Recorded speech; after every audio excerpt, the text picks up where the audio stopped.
बिस्मिल्लाहिर्रहमानिर्रहीम, अस्सलाम वालेकुम। मैं हूं आपकी होस्ट फ़िज़ा मरियम और आप सबको अपने program evening with social bakery में खुश आमदीद कहती हूं। आइए चलते हैं अपने आज के मुअज़्ज़ज़ मेहमान की तरफ। इनका ताल्लुक़ सिंगिंग से है, वो आरजे भी हैं।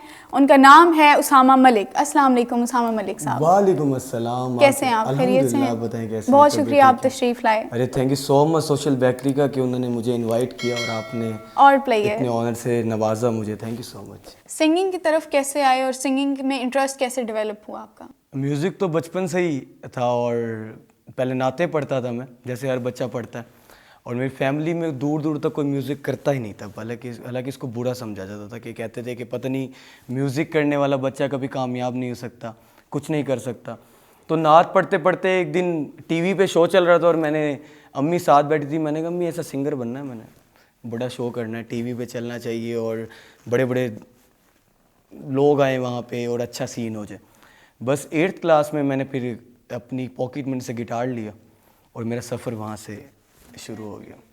कितने सॉन्ग्स और एल्बम्स अब तक रिलीज़ हो चुके हैं आपके? अब तक मेरा सबसे पहला 2015 में मेरा आया था मेरी माँ, जो मेरा एक सिग्नेचर सॉन्ग है जिसकी वजह से लोग जाना जाता है और मुझे अच्छा लगता है, मुझे लोग मेरी माँ की वजह से जानते हैं। क्योंकि आज मैं जो कुछ भी हूँ, मैं कुछ भी कर रहा हूँ तो अपनी माँ की वजह से कर रहा हूँ।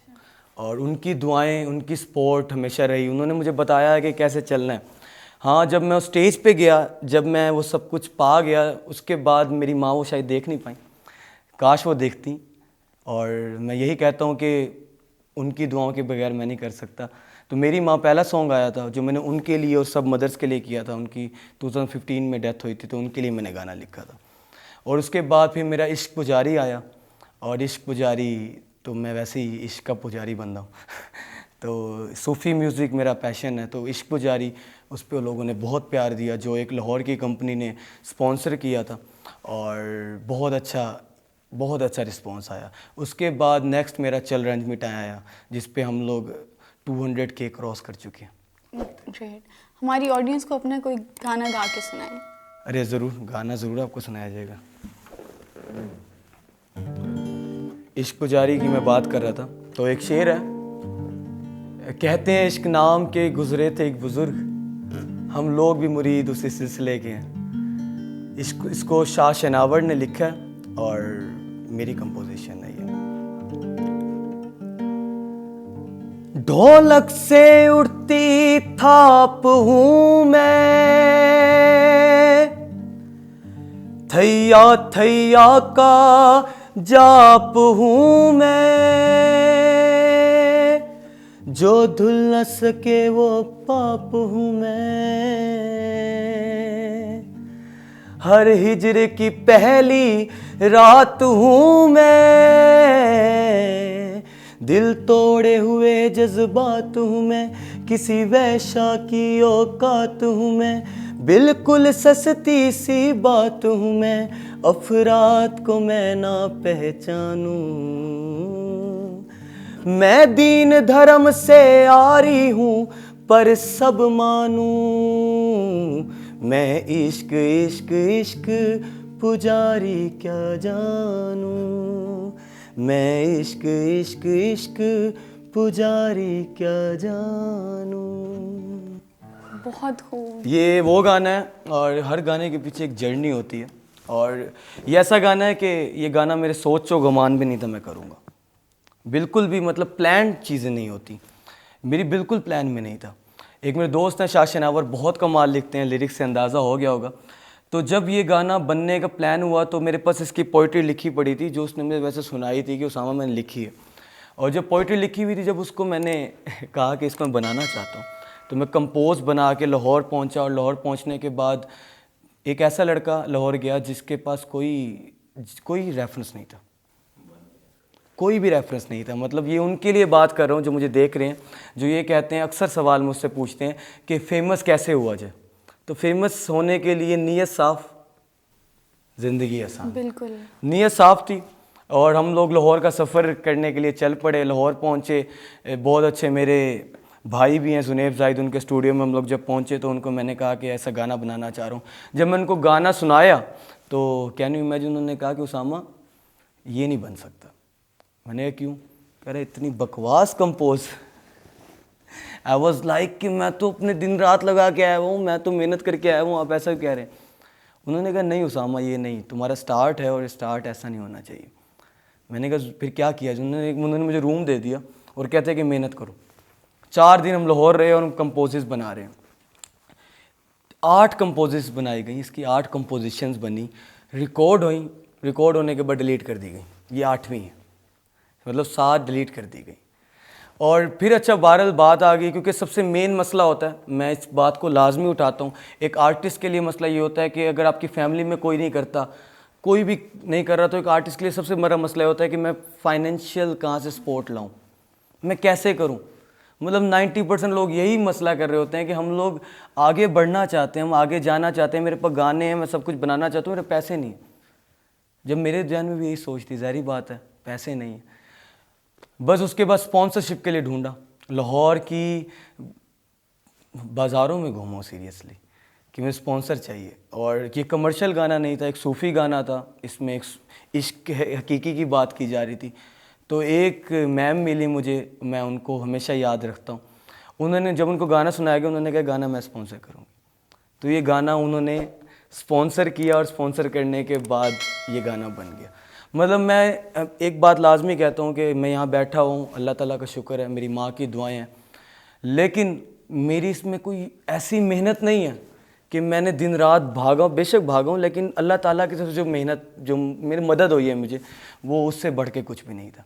मेरी माँ भी स्पॉन्सर्ड सॉन्ग था, इश्क पुजारी भी स्पॉन्सर्ड सॉन्ग था, और चल रहे रंज मिटाएं भी, और ये लोग खुद ही आके मोहब्बत दे के, मतलब एक आर्टिस्ट ऐसे आगे जा सकता है। आप all over the Pakistan concerts करते हैं, पाकिस्तान में सिंगर्स को किस हद तक पजीराई मिलती है, और अभी कहाँ पे हम, किस एरिया ऑफ इम्प्रूवमेंट कहाँ पे है हमारा?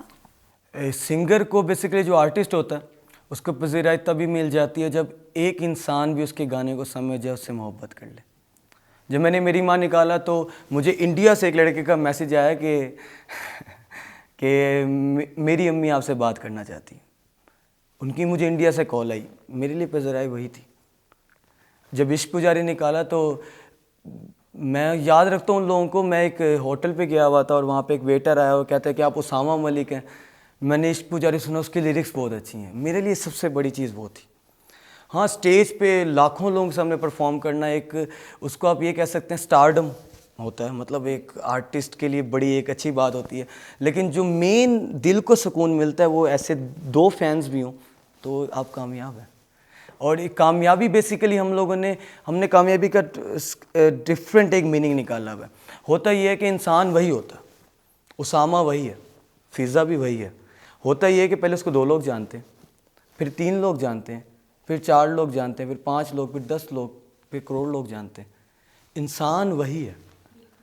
तो स्टारडम एटीट्यूड बनता ही नहीं है इसमें, मतलब गरूर आता ही नहीं है अगर आप ये सोच रखें, आप बहुत इजी चलते हैं।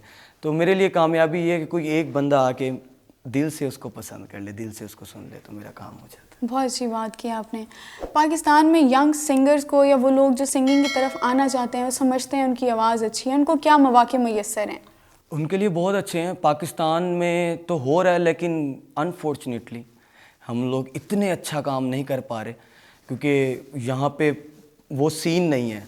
हमारे हमसाए मुल्क में देखा जाए तो वहाँ पे तो आपके इतने अब रिकॉर्ड्स आ गए हैं कि आप वहाँ पे लेबल्स आ गए हैं कि आप कर सकते हैं। यहाँ पे लेबल्स ही नहीं, यहाँ पे चैनल्स भी आपको नहीं बुलाते।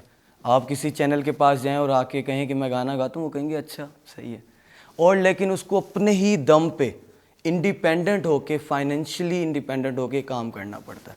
तो ये थोड़ी मुश्किल है, लेकिन जो कर लेते हैं वो फिर छा जाते हैं। पेरेंट्स की सपोर्ट इस मुकाम पे आने तक बहुत ज़रूरी होती है। आपको पेरेंट्स ने किस हद तक सपोर्ट किया, और आप क्या समझते हैं कि उनका क्या किरदार रहा आपकी सारी जर्नी में? पेरेंट्स तो बहुत ज़रूरी होते हैं वैसे, और सपोर्ट मुझे मेरी अम्मी करती थी। अम्मी ने बहुत सपोर्ट किया, पहले गिटार लेके दी और अब्बा जी ने तोड़ दिया, ख़त्म। तो उसके बाद फिर पैसे इकट्ठे किए और मैंने फिर ले लिया ज़िद करके। बहुत मार खाई अब्बा जी से मैंने, क्योंकि वो कहते थे मलिक साहब हैं, मलिक साहब के बच्चे क्या मरासी बनेंगे। मैंने तो बनना ही है, अब क्या कर सकता हूँ, मजबूरी है। दिल था और शौक़ था, पैशन था, जुनून था शायद। तो उसके बाद अम्मी ने बहुत सपोर्ट किया। फिर अम्मी बीमार हो गई थी, जिसकी वजह से एक इमोशनल अटैचमेंट अम्मी से ज़्यादा थी। अब्बू से डर लगता था थोड़ा सा, फ्रैंक बहुत ज़्यादा था लेकिन डर लगता था कि म्यूज़िक पसंद नहीं करते। तो उसके बाद जब अम्मी की डेथ हुई तो फिर मैंने अपना जो गाना था मेरी माँ, वो मैंने उनकी याद में लिखा था। और लिखा भी ऐसे था कि मुझे तब अभी भी बहुत ज़्यादा म्यूज़िक नहीं आता, अभी तो बस सीख रहा हूँ। और तब वो ऐसी 2-4 कोड्स आते थे, I was playing the guitar and मैं गा रहा था। छोटी बहन ने वीडियो बनाई, कहती किसका गाना गा रहे थे, मैंने कहा पता नहीं किसका गा रहा था, और मैं रो भी रहा था। तो वो गाना तब बन गया था और उसके बाद फिर वो बन गया। तो इस तरह बना। तो मेरी माँ की 2 लाइन्स आपको सुनाऊंगा मैं, और ये उनके लिए है जो अपनी माँ से मोहब्बत करते हैं, सभी करते हैं, लेकिन एक बात ये कहूँगा कि उनकी इज़्ज़त भी बहुत करें, क्योंकि माँ रेत की तरह होती है, हाथ से कब चली जाती है पता भी नहीं चलता। तो बहुत ख्याल रखें उनका। तो ये माँओं के लिए। तू मिली तो सब मिला, तू नहीं तो कुछ नहीं, कुछ नहीं हाँ कुछ नहीं, तू नहीं तो कुछ नहीं, मेरी माँ प्यारी माँ। कदमों में अपने जगा दे मुझे, सीने से अपने लगा ले मुझे ओ माँ, हो मेरी माँ। भूख लगी खाना दे मुझे, हाथों से अपने खिला दे मुझे ओ माँ, ओ मेरी माँ। अब लौट आओ ना, मुझको सताओ ना, अब लौट आओ ना, मुझको रुलाओ ना, मेरी माँ प्यारी माँ। तो मेरी माँ, माशाल्लाह। तो माँ के लिए गाना लिखा था, और मेरा गाने का मकसद ये था, बनाने का, फेमस होने का मकसद किसी गाने पे नहीं रहा, ना अभी तक है। तो बनाने का मकसद है कि एक इंसान भी अपनी माँ की इज़्ज़त कर लेता ना इस गाने की वजह से। तो मैं एक मैसेज देता हूँ, आज भी दूंगा, हर शो पे देता हूँ, कि अगर आप ये शो देख रहे हैं तो शो ख़त्म होने के बाद अपनी माँ के पास जाइएगा और उनको जाके गले से लगाइएगा और कहिएगा I love you so much. ये मत बताइएगा क्यों कह रहे हैं, वो जो स्माइल होगी ना, खुशी होगी, हो सकता है जूती भी पड़ सकती है लेकिन खुशी बहुत ज़्यादा होगी। तो ये लाजमी कीजिएगा। तो ये मैं करता हूँ। और वालिद साहब की सपोर्ट बिल्कुल भी नहीं रही। आई मस्ट से आपके सॉन्ग में बहुत फील थी। ये सॉन्ग नहीं था, it got me tears in my eyes. Basically it's a feeling, शायद ये एक फील थी, और ये गाना नहीं था, ये कोई राग पे रख के नहीं बनाया गया, कोई इसमें टेक्निकल चीज़ नहीं की गई, एक बेटे की फरियाद थी और ये फरियाद बयान कर दी गई। तो इसकी वजह से मुझे फिर पहले शो की कॉल आई, और मैंने गाना बनाने के बाद जब पहले शो की कॉल आई, शो किया, और वालिद साहब 2018 में मेरे माने। 2015 से लेकर 2018 तक वालिद साहब नहीं माने थे, मैं चोरी चोरी म्यूज़िक करता था। तो जब 18 में वो माने, वो इस तरह माने कि जब वहाँ पे मेरे बिलबोर्ड्स लगे पूरे मुल्तान में, तो वालिद साहब जा रहे थे और कहते उसामा तेरे बोर्ड लगे हैं। मैंने कहा हाँ जी। कह रहे खैर है, मैंने कहा शो है। उस शो पे आए तो फिर उन्होंने थोड़ा सा, अब वो बहुत, अब कुछ भी नहीं कहते।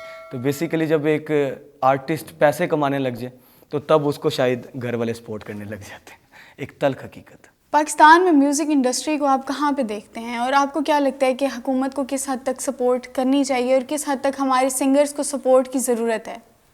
पाकिस्तान में जो म्यूज़िक है, सबसे पहले तो अभी थोड़ा अच्छा हो गया, मतलब अब बेटर हो गया, अब सपोर्ट मिलने लग गई है, तो बहुत सारे पेरेंट्स भी सपोर्ट करने लग गए हैं। जो हुकूमत को करना चाहिए, बेसिकली हमारे पैनल नहीं है, हमारे पास चैनल्स नहीं है।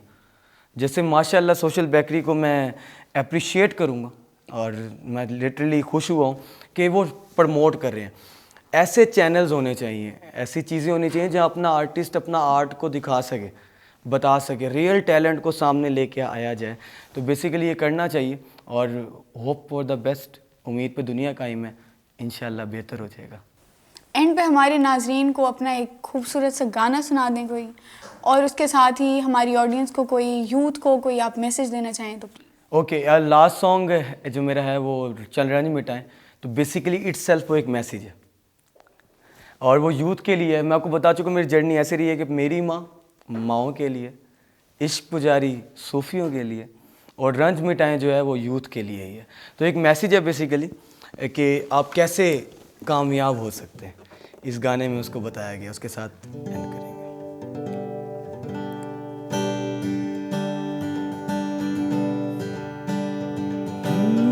मेरी किस्मत के तारे डूब रहे थे, अपने पराए सारे छूट रहे थे। हिम्मत ना हारी मैंने गम में नम में,